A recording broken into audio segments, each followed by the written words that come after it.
नमस्कार बच्चों, online education में आपका एक बार फिर से स्वागत है। देखिए बच्चों, जिस चीज़ का आपको सबसे ज़्यादा इंतजार था, निबंध लेखन। आप बार बार पूछ रहे थे सर आखिर निबंध लेखन कब कराओगे, तो अब मैं आप लोगों को निबंध लेखन करवाने वाला हूं। तो देखिए बच्चों, आज इस वीडियो के माध्यम से मैं आप लोगों को हर वो बात समझाने की कोशिश करूंगा जिससे कि आप अपने अंदर निबंध लेखन की कला को विकसित कर सके। क्योंकि आप ये जान लीजिए बच्चों कि जो निबंध है वो कभी भी रटा नहीं जाता है, ना ही किसी विषय के ऊपर ये उपदेश दिए जाते हैं, बल्कि ये तो किसी लेखक के द्वारा अपने खुद के व्यक्तिगत विचार होते हैं किसी विषय को लेकर के।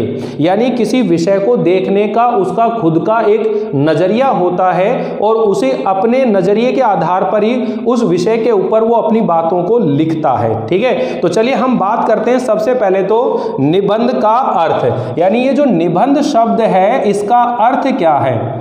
निबंध शब्द का अर्थ, तो देखिए निबंध शब्द के अर्थ की बात करें सबसे पहले तो, उसके बाद हम लोग सीढ़ी दर सीढ़ी एक एक बात सीखते चलेंगे आज इस वीडियो के अंदर। बच्चों, निबंध का अर्थ क्या है, उसकी परिभाषा क्या है, निबंध कितने प्रकार के होते हैं, निबंध को लिखते समय किन किन बातों का ध्यान रखना चाहिए, एक अच्छा निबंध लिखने के लिए क्या क्या क्वालिटी आपके अंदर होनी चाहिए, वो सब बातें मैं आप लोगों को बताने वाला हूं। क्योंकि इन विषयों के ऊपर मैंने थोड़ा सा अध्ययन किया है, इसीलिए थोड़ी सी देर हो गई आप लोगों के लिए ये निबंध लाने के लिए। तो चलिए देखते हैं हम लोग बच्चों यहां पर निबंध शब्द जो है, निबंध का शाब्दिक अर्थ, शाब्दिक अर्थ होता है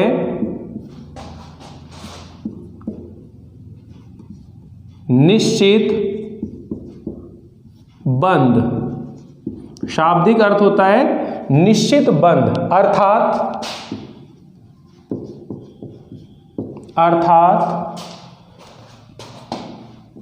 लेखक या व्यक्ति या साहित्यकार के भाव एवं विचारों को एक सूत्र में बांधना, एक सूत्र में बांधना निबंध कहलाता है। निबंध कहलाता है। तो देखिए बच्चों क्या है यहां पर कि निबंध का जो शाब्दिक अर्थ होता है वो तो होता है निश्चित बंध, अर्थात जो भाव और विचार होते हैं उन्हें बांधना, उन्हें बांधना क्या कहलाता है? निबंध कहलाता है। जो निबंध शब्द है, नी और प्लस बंध, दो शब्दों के योग से बन रहा है। तो निबंध शब्द का अर्थ है निश्चित रूप से बांधना। जब कोई लेखक या जो कोई व्यक्ति भी हो सकता है या कोई साहित्यकार भी हो सकता है, जब वो अपने विचारों को, अपने भावों को जब क्रमबद्ध तरीके से, सुंदर ढंग से और बिल्कुल व्यवस्थित तरीके से उनको जब वो लिखता है तो वो किसका रूप धारण कर लेता है? निबंध का रूप धारण कर लेता है। अब ये जो निबंध है इसे इंग्लिश भाषा में क्या बोलते हैं हम? ऐसे। क्या बोलते हैं? ऐसे राइटिंग होती है। तो जो ऐसे शब्द होते हैं, ऐसे, ऐसे का अर्थ भी क्या होता है? प्रयत्न करना। क्या करना? प्रयत्न करना या प्रयास करना। अर्थात जब लेखक अपने भाव और विचारों को एक क्रमबद्ध तरीके से लिखने की कोशिश करता है, प्रयास करता है, उसे ही हम क्या कहते हैं? निबंध कहते हैं। उसे ही हम क्या कहते हैं? निबंध कहते हैं। तो देखिए यहां इसकी परिभाषा भी नोट कर लेंगे हम लोग कि आखिर निबंध की परिभाषा क्या है। तो देखिए बच्चों, अभी मैं आप लोगों को प्रेजेंटेशन के ऊपर भी एक वर्क करवा रहा था, उसके ऊपर हम बाद में बात करेंगे। फिलहाल आप कोशिश करिएगा कि आपके शब्दों की ये सारी जो लाइनें हैं एक जैसी चलती रहे। तो देखिए परिभाषा क्या है कि जब लेखक, साहित्यकार, जब लेखक या व्यक्ति या साहित्यकार के द्वारा अपने विचारों एवं भावों को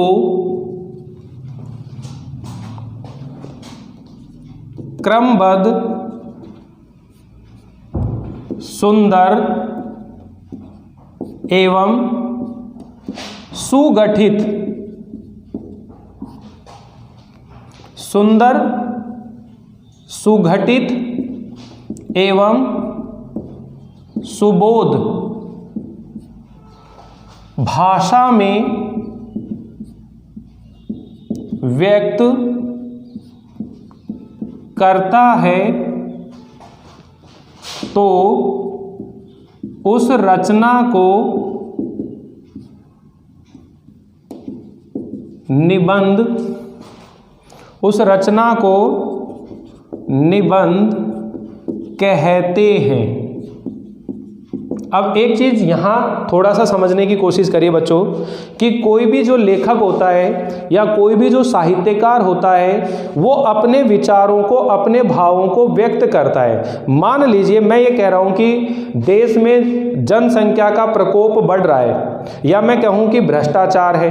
अब उस भ्रष्टाचार के विषय के ऊपर या बढ़ती हुई जनसंख्या के ऊपर अगर हम 100 लोगों से निबंध लिखवाएंगे, समझ करिए, तो 100 के 100 लोग जो है अपने अपने तरीके से उस विषय के ऊपर अपने विचारों को व्यक्त करेंगे, अपने भावों को व्यक्त करेंगे। यानी जो निबंध होता है उसमें किसी तरह के उपदेश नहीं दिए जाते हैं, उसमें किसी तरह के क्या नहीं दिए जाते, उपदेश नहीं दिए जाते हैं, ठीक है। और किसी तरह के जो उपदेशात्मक शैली को लिखने की कोशिश करते हैं तो वो सही नहीं है। कुल मिलाकर उसमें निजीपन, यानी कि खुद व्यक्ति उस विषय के बारे में क्या सोचता है, उसकी खुद की क्या दृष्टिकोण है, वो वहां पर वो व्यक्त करता है, उसे वो वहां पर क्या करेगा, उस निबंध के अंदर व्यक्त करता है। तो समझ में आ रहा है ना कि निबंध के अंदर किसी व्यक्ति विशेष के, जिसको हम लेखक का नाम दे रहे हैं, भाई वो लेखक कहलाएगा जब लिखने वाला व्यक्ति है तो उसके खुद के अपने विचार होते हैं, भाव होते हैं किसी विषय के ऊपर। समझ में आई बात। तो यहां पर अपन कह रहे हैं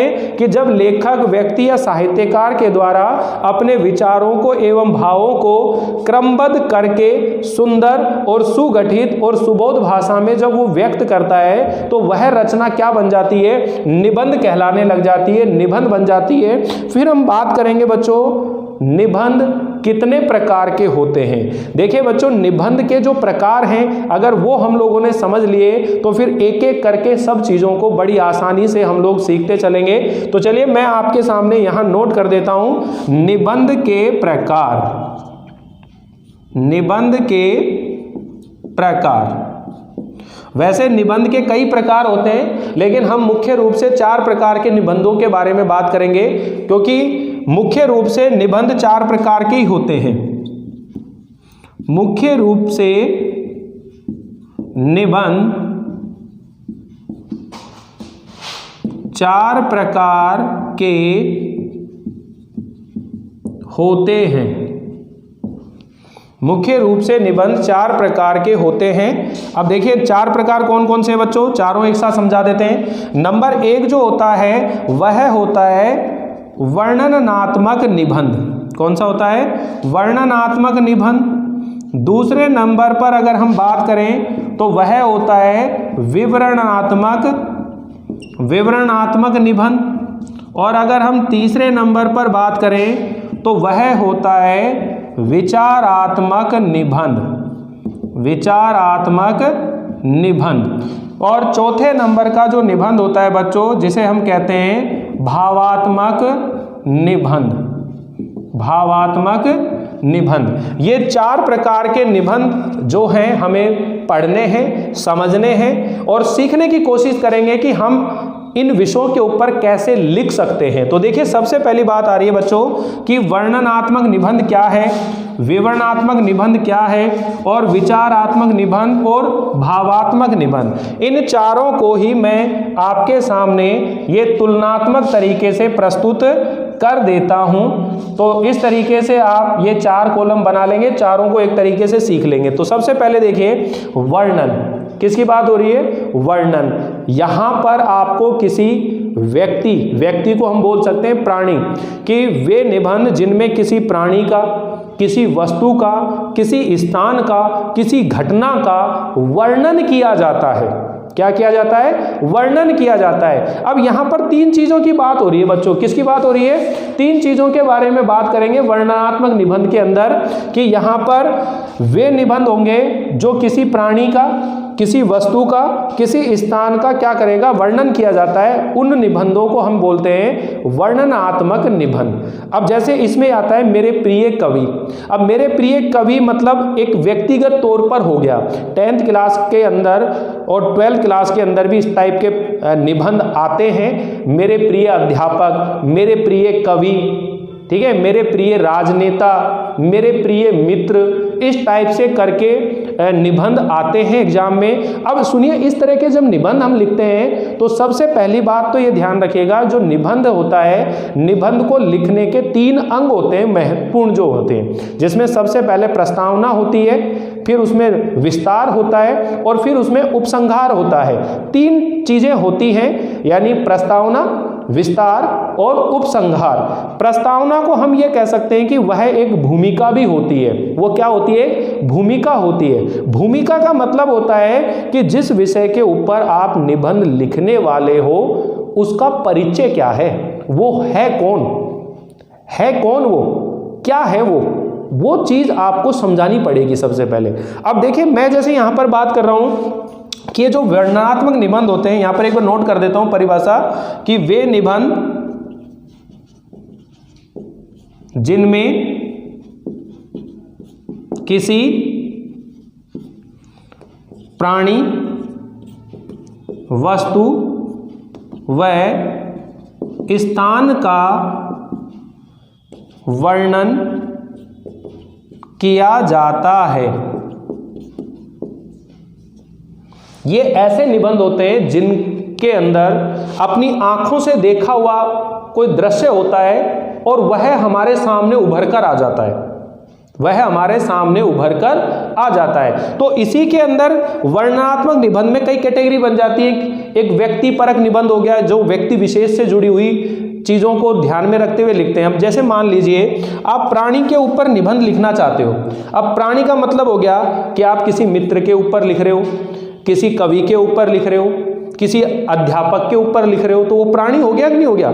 ठीक है ना। या आप ये भी कह सकते हो कोई जानवर भी हो सकता है, जैसे महादेवी वर्मा जो है संस्मरणात्मक निबंध लिखती है, ठीक है, उसमें गिल्लू और उनके कुत्ते, जो गोरा गाय है, उनका उन्होंने रेखा चित्र के रूप में वर्णन किया है। तो कहने का मतलब यह है कि हम उसे किस तरीके से प्रेजेंट करेंगे। तो सबसे पहले बात होती है प्राणी, प्राणी का परिचय देना होता है कि प्राणी कौन है ये, और इसके बारे में क्या क्या बात आप बताने वाले हो, ठीक है, इसकी क्या खासियत है, क्या विशेषताएं हैं। इन सभी चीजों को बताने के लिए पहला पॉइंट बनाया जाता है जिसे हम बोलते हैं प्रस्तावना। क्या बोलते हैं?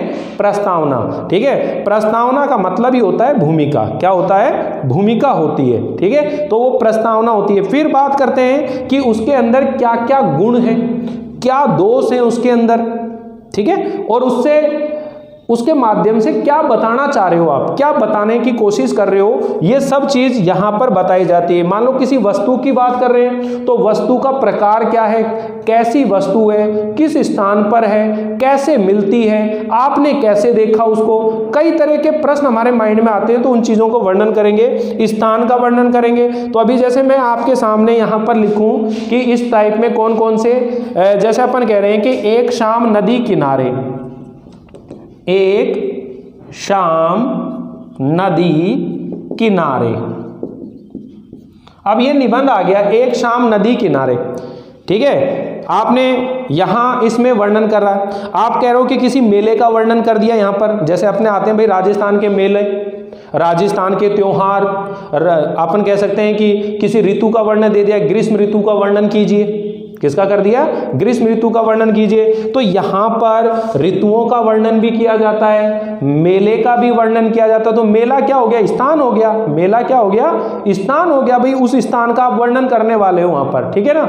आपसे कह दिया भाई हिमालय का वर्णन कीजिए, ताजमहल का वर्णन कीजिए, ठीक है, तो वो क्या कर रहे हो आप? उस जगह का वर्णन कर रहे हो, उस स्थान का क्या कर रहे हो? वर्णन कर रहे हो। तो एक शाम नदी किनारे, ठीक है ना, एक दिन बिताया हुआ अध्यापक के साथ दिन या मित्र के साथ दिन, ऐसे अपन बोले। या अपन कह सकते हैं पुस्तकों का प्रदर्शन, ठीक है ना, पुस्तक प्रदर्शनी, पुस्तक प्रदर्शनी। अब आपने पुस्तकों की प्रदर्शनी, एग्जीबिशन देखने गए हो बुक की, और वहां पर क्या आपने माहौल देखा, तो आप बताएंगे सबसे पहले प्रस्तावना में कि वहां जो बुक या पुस्तक प्रदर्शनी लग रही है किसके द्वारा आयोजित की गई है, स्थान कौन सा है, कितने दिन से वो लग रही है, किस किस टाइप की बुक वहां पर उपलब्ध है, ये भूमिका बनाएंगे अपन इस तरह से। क्या बनाएंगे वहां पर? भूमिका बनाएंगे। तो ये समझ में आ गया होगा बच्चों, वर्णनात्मक निबंध का मतलब क्या होता है। वर्णनात्मक निबंध वे निबंध होते हैं जिनमें किसी प्राणी का, किसी वस्तु का, किसी स्थान का, किसी मेले का, किसी ऋतु का वर्णन किया जाता है, तो उसे हम क्या कहते हैं? वर्णनात्मक निबंध कहते हैं। क्लियर सभी को? सेकंड नंबर के अंदर आता है बच्चों विवरणात्मक निबंध। विवरण प्रस्तुत करना है। क्या करना है? विवरणात्मक निबंध को, विवरणात्मक निबंध को क्या बोला जाता है? दूसरा नाम हो रहा है इसका कथात्मक निबंध भी बोलते हैं इनको। क्या बोलते हैं? कथात्मक निबंध। अब कथा का मतलब होता है कहानी, कथा का मतलब क्या होता है? कहानी। कहानी के रूप में इन निबंधों को लिखा जाता है, ठीक है। तो ये निबंध क्या होंगे? विवरण प्रस्तुत करेंगे। और विवरण किसका प्रस्तुत करेंगे? कि ऐसे निबंध जिनमें किसी युद्ध का वर्णन किया गया हो, किसी यात्रा का विवरण प्रस्तुत किया गया हो, या किसी ऐतिहासिक घटना का विवरण किया गया हो, या किसी साहसिक कार्य का वर्णन किया गया हो, तो वो निबंध जो होते हैं बच्चों वो कहलाते हैं विवरणात्मक निबंध। क्या कहलाते हैं वो? विवरणात्मक निबंध। क्लियर है ये सब बातें कि वे निबंध, यहां नोट कर देता हूं, वे निबंध जिनमें किसी युद्ध, यात्रा, ऐतिहासिक घटना एवं साहसिक कार्यों का विवरण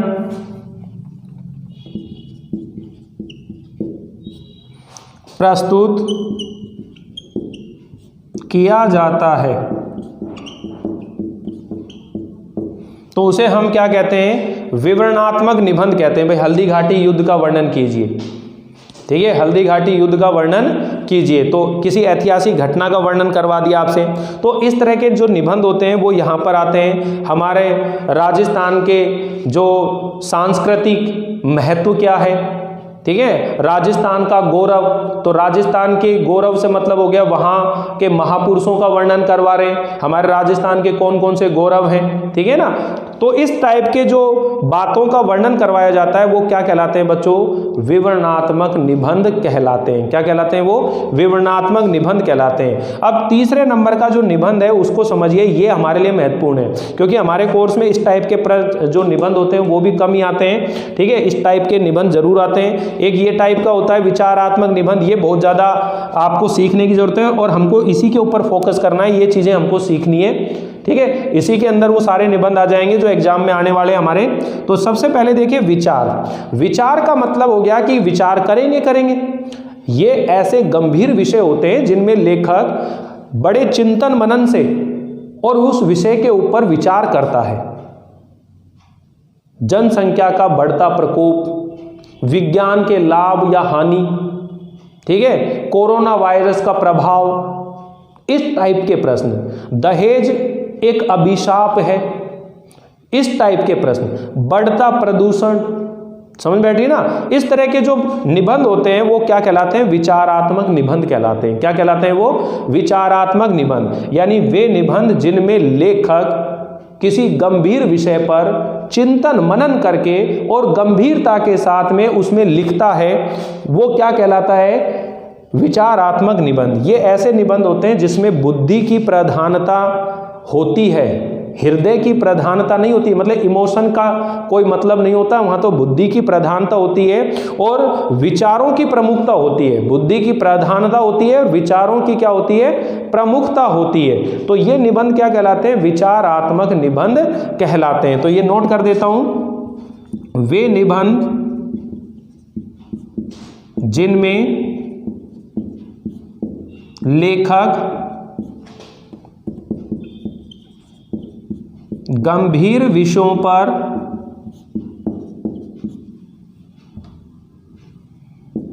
चिंतन मनन कर लिखता है। इन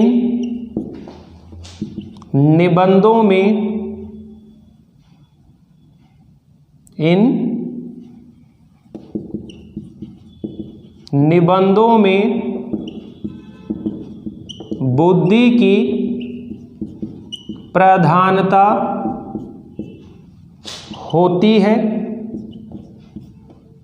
तथा विचारों की प्रमुखता होती है। जैसे दहेज एक अभिशाप, भ्रष्टाचार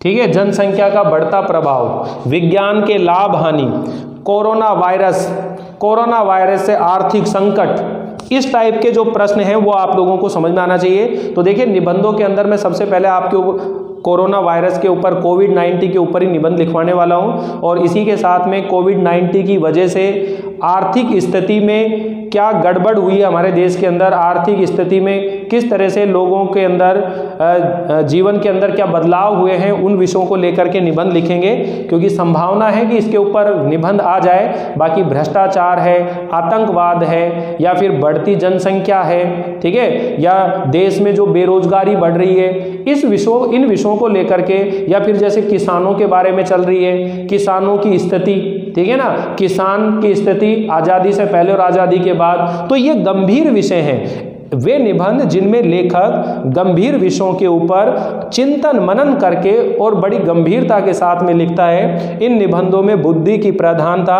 और विचारों की प्रमुखता होती है। क्लियर है सभी को? फिर आते हैं देखिए भावात्मक निबंध। अब देखिए भाव का मतलब ही क्या होता है? इमोशन। भाव का मतलब ही क्या होता है? इमोशन। यानी ये ऐसे निबंध होते हैं बच्चों जिनमें भावों की प्रधानता होती है। इन निबंधों में भावों की प्रधानता होती है। अब भाव क्या होते हैं सबसे पहले तो ये समझिए। भाव का मतलब होता है इमोशन, इंग्लिश में। तो भाव मतलब जैसे हिंदी लिटरेचर के विद्यार्थी उनको समझ में आ रहा होगा कि जैसे 9 रस होते हैं और 9 रसों के स्थायी भाव भी होते हैं और 33 क्या होते हैं? संचारी भाव होते हैं। यानी हमारे मनुष्य के शरीर में, हम सभी मनुष्यों में ये भाव होते हैं, लेकिन ये भाव कैसे होते हैं? सुप्त अवस्था में होते हैं। जैसे कौन कौन से भाव होते हैं? प्रेम, क्रोध, भय, ठीक है ना, मित्रता। भाव कोई भी हो सकता है, जैसे आपने भाववाचक संज्ञा के बारे में समझा होगा, ठीक है। तो जैसे दुख है, ईर्ष्या है, इस तरह का कोई भी भाव हो सकता है। उत्साह है, क्या है? उत्साह है। तो कहने का मतलब ये भाव होते हैं। जैसे आचार्य रामचंद्र शुक्ल जी हैं, तो आप 12th क्लास के विद्यार्थी हैं, तो आपको मालूम होगा कि आपके एक निबंध है, भय नामक निबंध है। तो उस भय नामक निबंध के अंदर भय, क्रोध, आशंका, भीरुता, इनके बारे में समझाया ना कि भय कब उत्पन्न होता है, क्रोध कब उत्पन्न होता है। तो आचार्य रामचंद्र शुक्ल जी के द्वारा जो लिखे हुए निबंध है वो इस कैटेगरी के निबंध होते हैं, वो भावात्मक निबंध होते हैं जिनमें मनोवैज्ञानिक और दार्शनिक दृष्टिकोण का विशेष महत्व होता है। मनोवैज्ञानिक और दार्शनिक दृष्टिकोण का विशेष रूप से क्या होता है? उनके अंदर महत्व होता है बच्चों। तो इन निबंधों में भावों की क्या होती है? प्रधानता होती है। इस प्रकार के निबंध व्यक्ति की संवेदनशीलता को प्रकट करते हैं। इस प्रकार के निबंध व्यक्ति की संवेदनशीलता को प्रकट करते हैं। संवेदनशीलता को प्रकट करते हैं। इन निबंधों में भावों की प्रधानता होती है। इस प्रकार के निबंध व्यक्ति की संवेदनशीलता को क्या करते हैं? प्रकट करते हैं। इनमें, इन निबंधों के अंतर्गत इसमें प्रेम, क्रोध, मित्रता, सत्संगति,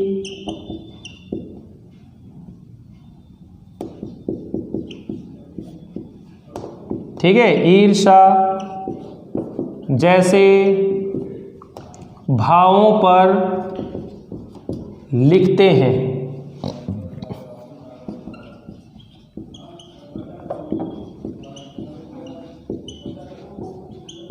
जैसे भावों के ऊपर क्या लिखते हैं? निबंध लिखते हैं। तो कुल मिलाकर आपके सामने चारों कैटेगरी मैंने यहाँ प्रस्तुत करी है बच्चों, और एक एक करके इन चीज़ों को आगे भी पढ़ेंगे।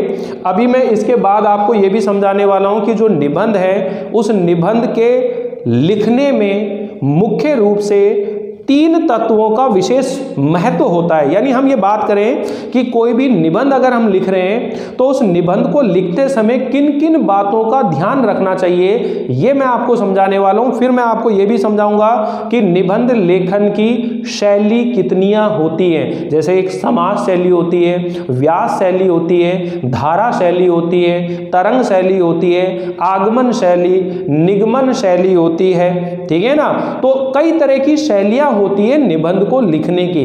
तो हमें वो शैली सीखनी है, समझनी है, और फिर हम निबंध लिखेंगे। देखिए बच्चों, मैं ये चाहूं कि मैं रटवाऊं आप लोगों को, तो रटवाने का काम तो मिनटों में हो सकता है। डायरेक्ट मैं यहाँ एक टॉपिक लिखूं, आज कोरोना वायरस के ऊपर चर्चा करेंगे, आज भ्रष्टाचार के ऊपर चर्चा करेंगे, और इस तरह से तो मैं आप लोगों को रेडी कर दूंगा, कोई दिक्कत नहीं, और हो भी जाओगे आप इसमें, नो डाउट। आप विश्वास रखिएगा, एक भी निबंध ऐसा नहीं होगा जो आपको याद नहीं होगा। इस चैनल के ऊपर अगर आप पढ़ रहे हैं तो एक भी निबंध ऐसा नहीं होगा जो आपको याद नहीं होगा। निबंध के ऊपर मैं लगातार 2, 4, 5 वीडियो बनने वाले हैं। क्रम से आप लोग सभी वीडियो को देखते हुए चलें ताकि आपको ये पूरा टॉपिक अच्छे से समझ में आ जाए, क्योंकि 12th क्लास के अंदर 8 नंबर का निबंध आने वाला है और उस निबंध के अंदर एक भी नंबर नहीं कटना चाहिए।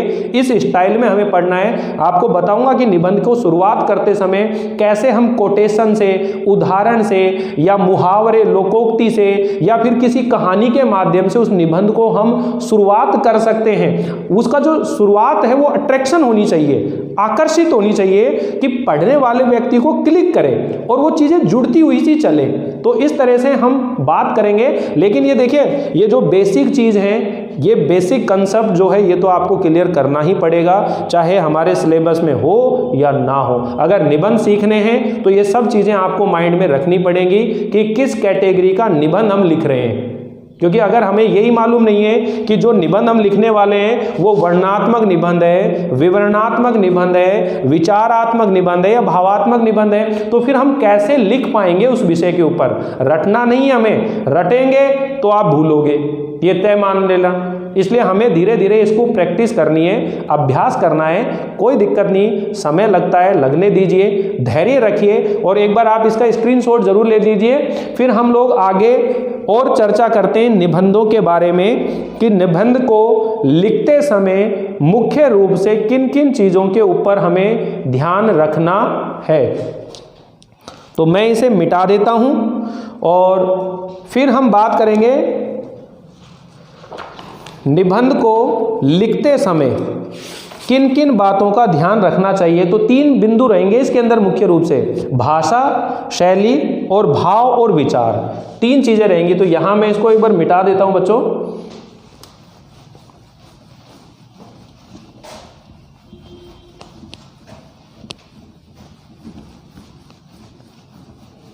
देखिए, मिटाने में थोड़ा सा समय लग सकता है, बस निवेदन है कि आप वीडियो स्किप ना करें, पूरा वीडियो ध्यान से सुने, देखें। 1-2 बार देखेंगे तो चीज़ें अच्छे से समझ में आएंगी आप लोगों को। पूरा एफर्ट है आप लोगों के साथ, फुल कोशिश है आप सभी विद्यार्थियों के 100 में से 100 नंबर आएँ।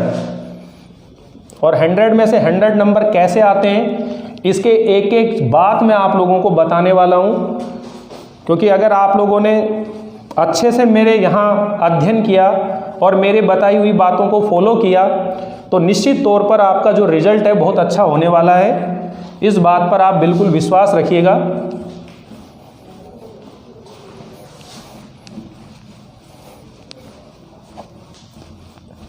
ये बोर्ड में थोड़ा सा लगता है, कोई बात नहीं।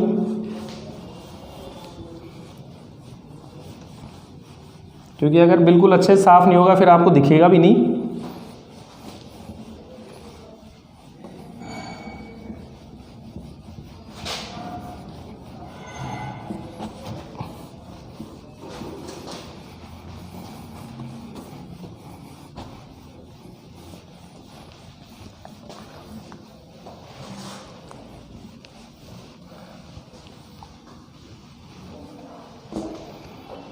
अभी मैं डिटेल बाद में कराऊंगा, पहले मैं आपको थोड़ा समझा देना चाहता हूँ निबंध रचना के तत्व या निबंध लिखते समय किन बातों का ध्यान रखना चाहिए।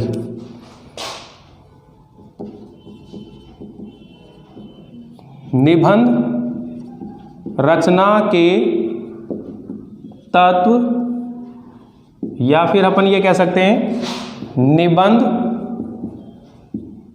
लिखते समय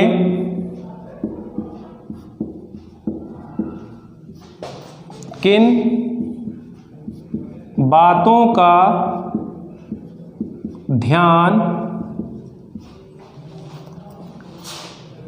रखना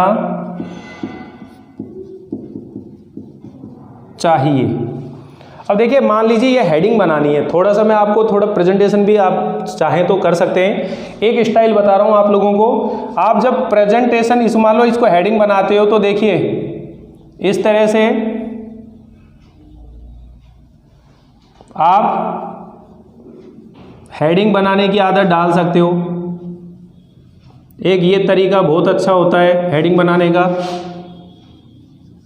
ठीक है। इस तरह से आपकी जो ये हेडिंग है थोड़ी हाईलाइट होएगी कि आपने किस तरह से ये हेडिंग बनाई है। मैं आपको 10-20 तरीके की ये स्टाइल बताने वाला हूँ इस तरह से, जो वो एक दूसरी सीरीज चल रही है अपनी, जिसके अंदर हम क्या बात कर रहे हैं कि बोर्ड पेपर के अंदर 100% अंक कैसे प्राप्त किए जाते हैं, ये सब बातें मैं आपको बता रहा हूँ। तो उस चीज़ को भी फॉलो करते चलिए। वहाँ पर एक काम दिया है कि आप अपनी हैंडराइटिंग को इम्प्रूव करिए, फिर मैं प्रेजेंटेशन के बारे में बात करूँगा आप लोगों से, ठीक है। तो यहाँ पर देखिए बच्चों, ये आपने बात रखी तो इसके अंदर 3 चीज़ है महत्वपूर्ण, 3 बातें हैं जो आपको दिमाग में रखनी है। एक तो है भाषा, एक तो है भाषा, दूसरी है इसके अंदर जो बात आपको ध्यान रखनी है वो है शैली, ठीक है। और तीसरे नंबर पर है भाव व विचार।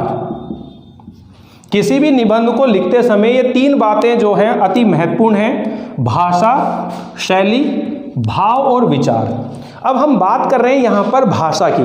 भाई भाषा क्या है कि जब भी आप निबंध लिखेंगे आपकी जो भाषा है वो बिल्कुल सरल होनी चाहिए, स्पष्ट होनी चाहिए, सरल होनी चाहिए, स्पष्ट होनी चाहिए, शुद्ध होनी चाहिए, व्याकरण सम्मत होनी चाहिए। व्याकरण की दृष्टि से किसी तरह की अशुद्धि उसमें नहीं होनी चाहिए। विराम चिन्हों का सही प्रयोग होना चाहिए। विराम चिन्हों का क्या होना चाहिए, उसमें सही प्रयोग होना चाहिए। समझ बैठी ना।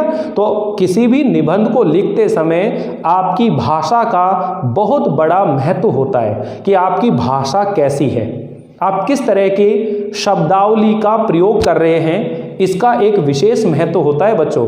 इसलिए जब भी हम निबंध लिखते हैं तो भाषा के ऊपर जरूर ध्यान रखिएगा, क्योंकि हम लोग जो बोलते हैं आम बोलचाल में वो बोली होती है, वो क्या होती है, बोली होती है। लेकिन हमें लिखना किस में, भाषा में लिखना है। बोली और भाषा में अंतर होता है, ठीक है। तो आपके ये टॉपिक भी है बच्चों, भाषा, व्याकरण और लिपि, ये टॉपिक भी है आपका। उस वीडियो को भी आप देख लीजिए अगर नहीं देख रखा है तो। भाषा और बोली में अंतर क्या होता है, ठीक है ना। तो बोली के अंदर हमें नहीं लिखना है, हमें भाषा के अंदर लिखना है। और भाषा हमारी कैसी होनी चाहिए, शुद्ध होनी चाहिए, सरल होनी चाहिए, सहज होनी चाहिए। सहज मतलब स्वाभाविक, बनावटीपन नहीं होना चाहिए, उसमें किसी तरह का क्या नहीं होना चाहिए, बनावटीपन नहीं होना चाहिए, व्याकरण सम्मत होनी चाहिए, व्याकरण से जुड़ी हुई होनी चाहिए, वो व्याकरण की दृष्टि से अशुद्ध नहीं होनी चाहिए, विराम चिन्हों का प्रयोग होना चाहिए, क्योंकि विराम चिन्हों का अगर हम सही प्रयोग नहीं करेंगे तो कई बार अर्थ का अनर्थ भी हो जाता है। इसीलिए विराम चिन्हों का भी एक वीडियो मैं आप लोगों को समझाने वाला हूं, पूरे विराम चिन्ह ढंग से समझिएगा। मतलब आप ये सोच लीजिए माइंड के अंदर कि हमको तो इस बार हिंदी के अंदर 100 नंबर लाने ही है, कुछ भी हो जाए चाहिए, ठीक है, और आप ला सकते हो। आपको अपने ऊपर विश्वास होना चाहिए, क्योंकि जब तक आपको अपने ऊपर विश्वास नहीं है तो दुनिया की कोई ताकत नहीं है जो आपको कामयाब बना सकती है। अगर आपके ऊपर विश्वास है खुद को तो फिर कोई ताकत नहीं है जो आपको रोक सकती है। तो सबसे पहले तो अपना कॉन्फिडेंस लेवल को बढ़ाइए और अपने आप से एक वादा करिए कि हाँ मुझे 100 नंबर लाने हैं, पूरे 100% नंबर लाने हैं व्याकरण के, मतलब हिंदी के अंदर, ठीक है। तो सबसे पहले अपन बात कर रहे हैं किसके ऊपर, भाषा के ऊपर। निबंध लेखन के अंदर भाषा का विशेष महत्व होता है। भाषा व्याकरण सम्मत होनी चाहिए, परिष्कृत का मतलब शुद्ध होता है, परिष्कृत शुद्ध होनी चाहिए, अर्थात भाषा ऐसी होनी चाहिए जिसमें पाठक को प्रभावित करने की क्या हो, पाठक को प्रभावित करने की और अपने विचारों को अभिव्यक्त करने की पूरी क्षमता उसके अंदर होनी चाहिए। पाठक को प्रभावित करना आना चाहिए और अपने विचारों को व्यक्त करने की पूरी क्षमता उस भाषा के अंदर होना चाहिए। आप देखते हो कि बच्चों कुछ ऐसे वक्ता होते हैं, कुछ ऐसे लीडर होते हैं जिनकी बातों को हम सुनते हैं, बहुत कम बोलते हैं, लेकिन बहुत कम बोल करके भी वो बहुत कुछ कह जाते हैं, बहुत कुछ कह जाते हैं। तो उनकी जो भाषा होती है उसमें एक अट्रैक्शन होता है, एक आकर्षण होता है। तो देखिए जब तक आप किसी विषय के बारे में पढ़ोगे नहीं, उस विषय को प्रेजेंट कैसे करोगे। तो सबसे पहली बात तो यह है कि हमें कुछ विषय हैं उनके बारे में जहां भी जानकारी मिले पढ़नी है, ठीक है। मैं आप लोगों को ये जो बता रहा हूँ चीज़ें बच्चों, ये ध्यान रख लेना। जो IAS, RAS, UPSC के एग्जाम होते हैं, SSC के एग्जाम होते हैं, जहाँ पर अचानक से कोई विषय मिलता है और उसमें निबंध लिखना पड़ता है, ठीक है, तो आपके अंदर वो कौशल डेवलप होना चाहिए अभी से, तो तभी जाकर आप वो निबंध को अच्छे से नोट कर सकते हैं। तो भाषा के मतलब समझ में आ गया आपको कि निबंध लेखन में भाषा का विशेष महत्व होता है। निबंध लेखन में भाषा कैसी होनी चाहिए, शुद्ध होनी चाहिए, व्याकरण सम्मत होनी चाहिए, सरल होनी चाहिए, सहज होनी चाहिए और उसमें अपने विचारों को व्यक्त करने की और पाठकों को प्रभावित करने की पूरी क्या होनी चाहिए, क्षमता होनी चाहिए। दूसरे नंबर पर बात करते हैं अपन शैली कि भाषा को लिखने की जो शैली होती है उसमें साहित्यिक गुणों से संपन्न और निबंधकार के निजीपन को प्रकट करती हो। यानी जो निबंध की जो शैली है उसके अंदर मतलब एक ऐसा शैली होनी चाहिए जिसमें जो निबंधकार होता है, लिखने वाला होता है, उसका निजीपन, यानी वो व्यक्तिगत तौर पर किसी विषय के ऊपर क्या सोचता है वो निजीपन उसमें से झलकना चाहिए। हम लोग ज़्यादातर व्याकरण ये जो निबंध होता है गाइड में पढ़ लेते हैं और सारे विद्यार्थी जो है गाइड में पढ़ते हैं और गाइड का पढ़ा हुआ हम लिख आते हैं रट करके उसको, लेकिन उसमें नंबर नहीं मिल पाते हैं। अगर हमें नंबर लेने हैं तो हमें खुद के विचार बनाने हैं, खुद के क्या बनाने, विचार बनाने। हालांकि मैं शुरुआत में 1-2 निबंध आपको समझाऊंगा, लिखने के तरीके बताऊंगा, लेकिन फिर उसके बाद मैं ये चाहता हूं कि मैं जो विषय आपको दूं उन विषयों के ऊपर खुद खोजबीन करके और खुद निबंधों को तैयार करें, तो उस समय आप लोग उस निबंध को रटेंगे नहीं बल्कि आप सीख जाएंगे। तो जो शैली होती है उसमें बहुत सारी शैलियाँ होती हैं निबंध को लिखने की, भाई समास शैली होती है, व्यास शैली होती है, ठीक है ना, धारा शैली होती है, तरंग शैली होती है, आगमन शैली, निगमन शैली, ऐसे बहुत सी शैलियाँ होती है, ठीक है। तो इनके ऊपर अभी और विस्तार से हम बात करेंगे, फिलहाल थोड़ी थोड़ी चीजें समझा रहा हूं मैं आप लोगों को। तीसरे नंबर पर आती है भाव और विचार। क्या आती है भाई, भाव और विचार का भी बड़ा महत्व होता है। भाव और विचारों की जो अभिव्यक्ति है वो क्रमबद्ध, गंभीर और विषय के अनुरूप होनी चाहिए कि जो भी विचार होते हैं उनको बिल्कुल क्रम से, गंभीरता से और जो विषय दिया गया उस विषय के अनुरूप अपने भावों को व्यक्त करना आना चाहिए। ठीक है ना। तो निबंध लेखन के अंदर भाव और विचारों का भी एक विशेष महत्व होता है। समझ में आई बच्चों। तो ये सब चीजें जो है आपको माइंड में रखनी है। तो देखिए ये वीडियो थोड़ा सा बड़ा ना हो जाए, इसलिए मैं आप लोगों को अब ज्यादा नहीं पढ़ाने वाला इसके अंदर। और अगर निबंध सीखने हैं आप लोगों को तो निबंध के सारे वीडियो पूरे देखने हैं, बिना स्किप करके देखने हैं, तभी आप लोग इन चीजों को सीख पाएंगे। और मुझे पूरी उम्मीद है कि अभी आज की इस वीडियो में जो मैंने बातें बताई आप लोगों को अच्छे से समझ में आई होंगी। अगर फिर भी कोई दिक्कत आ रही हो तो आप मैसेज करके मुझसे पूछ सकते हैं, जान सकते हैं। और इसी विश्वास के साथ जुड़े रहिए, बने रहिए। मिलते हैं अगली बार इस टॉपिक को आगे बढ़ाते हुए। तब तक के लिए थैंक यू, बाय बाय।